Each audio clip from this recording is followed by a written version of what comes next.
All right. I sat down, I recorded this, I thought it was great. I went to edit it together, found I couldn't do that. I went through a big rigmarole, still didn't work. So what I'm going to do is go through the whole thing in one take. Meaning, let's not screw this up. Happy Christmas.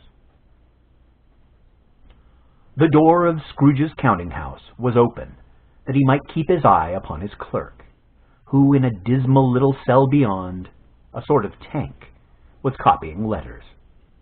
Scrooge had a very small fire, but the clerk's fire was so very much smaller that it looked like one coal.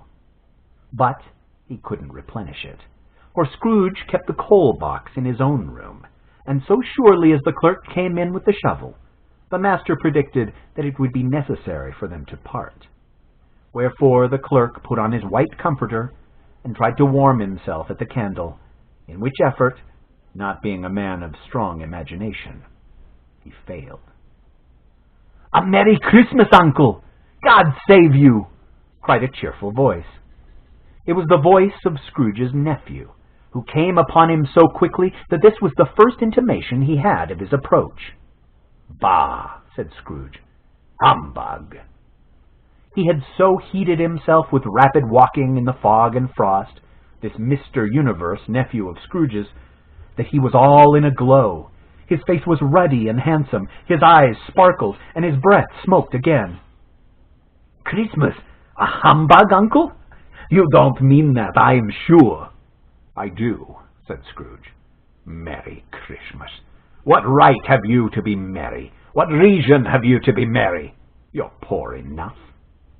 "Come then," returned the nephew gaily. "What right have you to be dismal? What reason have you to be morose? You're rich enough." Scrooge, having no better answer ready on the spur of the moment, said, "Bah!" again, and followed it up with, "Humbug." "Don't be cross, Uncle," said the nephew. "What else can I be," returned the uncle, "when I live in such a world of fools as this? Merry Christmas! Out upon a Merry Christmas! What's Christmas time to you but a time for paying bills without money, a time for finding yourself a year older but not an hour richer? Why, if I could work my will, every idiot who goes about with Merry Christmas on his lips should be boiled with his own pudding and buried with a stake of holly through his heart."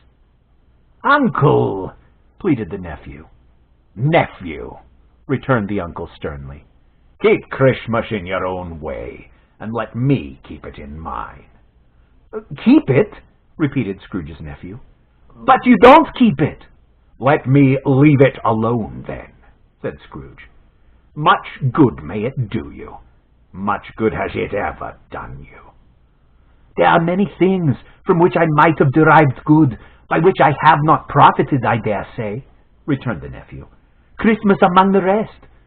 But I have always thought of Christmas time as a good time, a kind, forgiving, charitable, pleasant time, the only time I know of in the long calendar of the year when men and women seem by one consent to open their shut-up hearts freely and think of people below them as if they really were fellow passengers to the grave, and not another race of creatures bound on other journeys.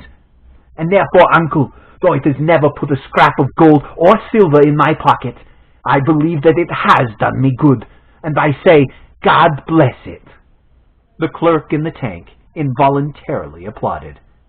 Becoming immediately sensible of the impropriety, he poked the fire and extinguished the last frail spark forever.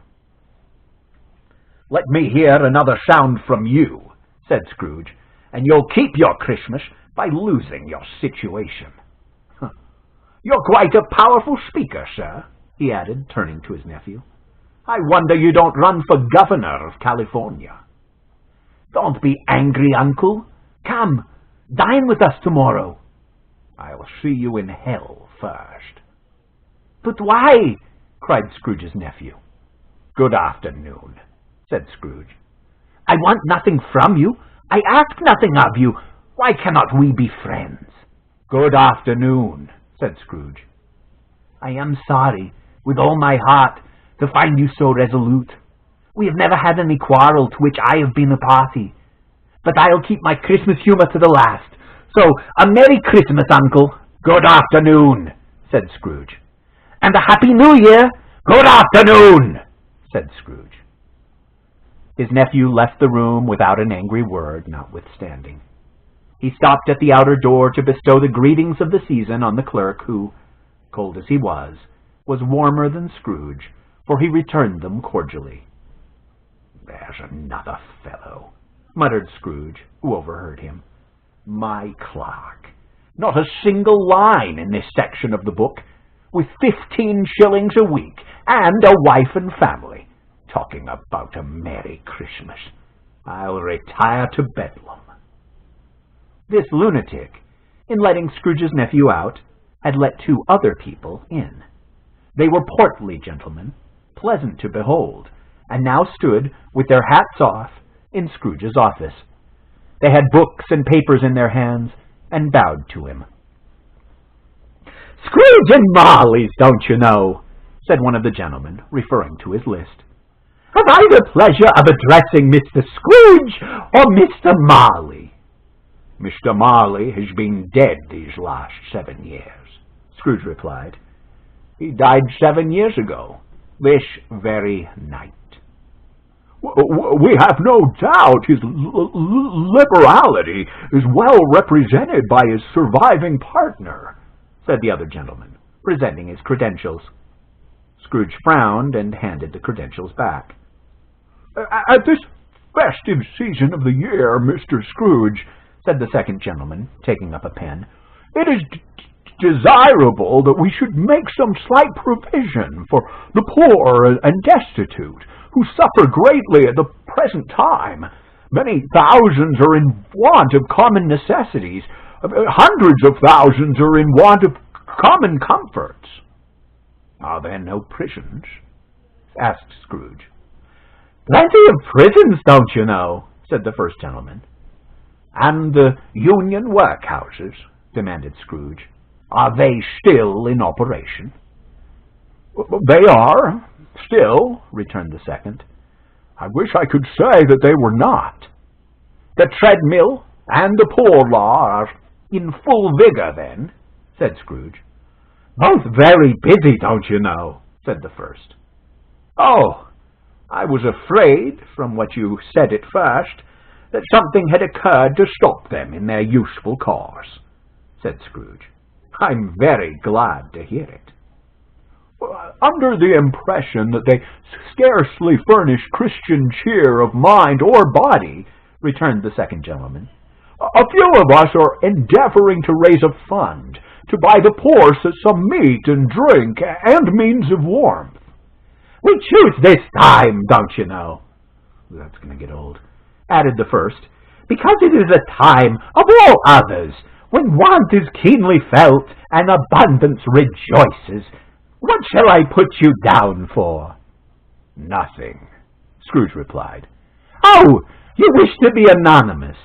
"I wish to be left alone," said Scrooge. "Since you ask me what I wish, gentlemen, that is my answer. I don't make myself merry at Christmas, and I can't afford to make idle people merry. I help to support the establishments I have mentioned. They cost enough, and those who are badly off must go there." "Well, many can't go there, and many would rather die." "If they would rather die," said Scrooge, "they had better do it, and decrease the surplus population." Seeing clearly that it would be useless to pursue their point, the gentleman withdrew. Scrooge resumed his labors with an improved opinion of himself. Yeah, not too bad.